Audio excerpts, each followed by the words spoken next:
Sri Lanka today is standing on the face of an economic precipice, and there's a plethora of reasons that has led to this crisis. The callous disregard of maintaining fiscal responsibility on the part of the legislature or the parliament of the country is one key cause for this crisis. The parliament is considered as the most sovereign body in the country, not only because it has total responsibility over the finances of the country, but also because parliament is responsible for drafting and passing laws that govern all of us. It is no secret that the Parliament of Sri Lanka has miserably failed to fulfill both of these basic functions of the legislature for many decades. This has resulted in the country going bankrupt, and it has brought shame on all Sri Lankans and our nation. One very simple example that clearly displays these irresponsible, unsound and inept decisions is the decision that led to the food crisis the country is facing.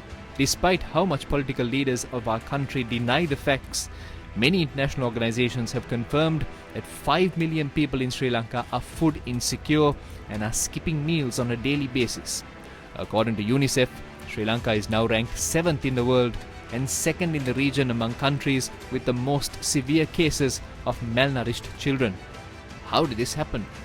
The main reason for this situation is corruption, fraud and malpractice. Despite the warning of experts in the field of agriculture, farmers and the media, an overnight decision was made to ban chemical fertilizer imports and switch to organic fertilizer.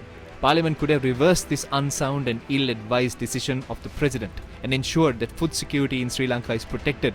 The Minister of Agriculture and the State Minister of Agriculture are responsible to Parliament over the food security of the country. But neither the Minister nor Parliament had the backbone to stand up against this inept decision of the President. On the contrary, they supported and promoted it. There are many allegations levelled and evidence presented to show that this organic fertilizer project was simply another means to loot the people of this country at a time when the entire country was on the verge of bankruptcy.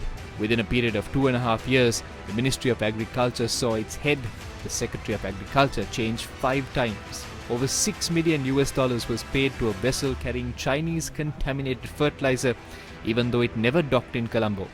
Now the Chinese company is demanding for compensation and threatening to sue the country at an international court. The minister who promised to compensate farmers for any and every damage suffered by their crops during the organic fertilizer debacle is nowhere to be found. Farmers are now left with no harvest and no compensation. None of the former ministers, deputy ministers and state ministers who supported and promoted these senseless policies are willing to take responsibility for their actions now. A nano-liquid fertilizer, dubbed by some to deliver explosive results, was flown into Sri Lanka from India by air.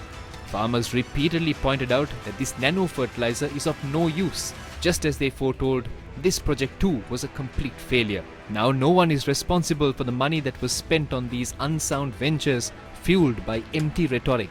Politicians of the North Central Provincial Council were accused of misusing 700 million rupees from the Land Reclamation Commission in the guise of producing organic fertilizer. Farmers continued to question the political elite that took these monumentally unsound decisions as if this was the result they desired. Looking at the fields of the farmers, one wonders, was it the fields that flourished? Or was it the pockets of politicians that prospered? What is even more amusing is the fact that no one, meaning not one single person, has been held accountable to the wastage of millions, if not billions of taxpayers' rupees and for compromising the food security of the country. No action has been taken against those who were responsible for destroying the livelihoods of farmers and crippling the agriculture sector of the country. But for us, Sri Lankans, this is not something new.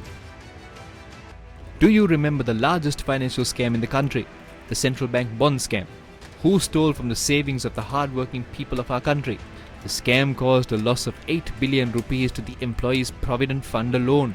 The real loss suffered by the country has not been calculated to date. Where is the main suspect in the case? Former Governor of the Central Bank, Arjuna Mahendran. He is no longer in hiding. He is speaking to foreign media on the economy of our country while living overseas. This is preposterous and absurd. The former governor of the central bank, Arjuna Mahendran, who was complicit in looting billions of rupees from hard-working Sri Lankans and travelled overseas, is absconding court, living in a foreign country as a fugitive, and then speaking to foreign media about the economy of Sri Lanka.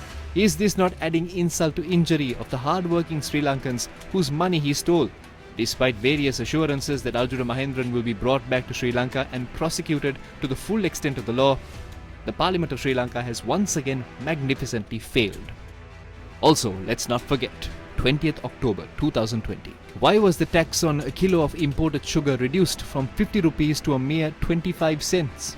The then chairman of the Committee on Public Finance, Anrupriyadarshan Ayappa, said that the general public did not get any benefit from the reduction in these taxes. Who lined the pockets of wealthy businessmen and friends at the expense of costing the people of Sri Lanka billions in tax money due to the state?